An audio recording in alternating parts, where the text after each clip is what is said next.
Is there a way to pre-treat your fascia board before you put up new to where termites won't be attracted to it? Now, you can spray it after you put it up, but is there a better way to do things? And it turns out that based on some of the research I've done, it looks like if you use Bora-Care on this, you can prevent the termites from eating all your brand new fascia board. There's a product called Bora-Care that has to be applied to raw wood that will stop your termites. So if you have access to raw wood, you can put this stuff on and it's supposed to stop termites. This on both sides, you spray it and you let it sit for like up to 36 hours before you put the primer coat on.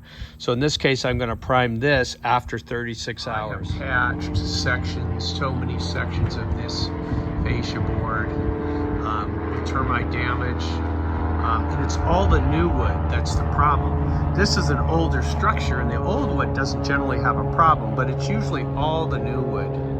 What you do is you mix this 1-to-1 in a bucket.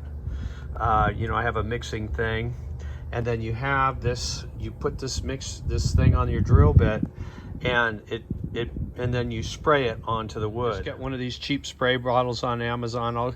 I'll give you a link to the guy that told me about all this. He's an exterminator, and you get this spray. I'm also going to spray this stuff about every 6 months on the fascia, just to see. This is every 6 months, so I do this for this stuff for 6 months, you know, 6 months intervals, this and this.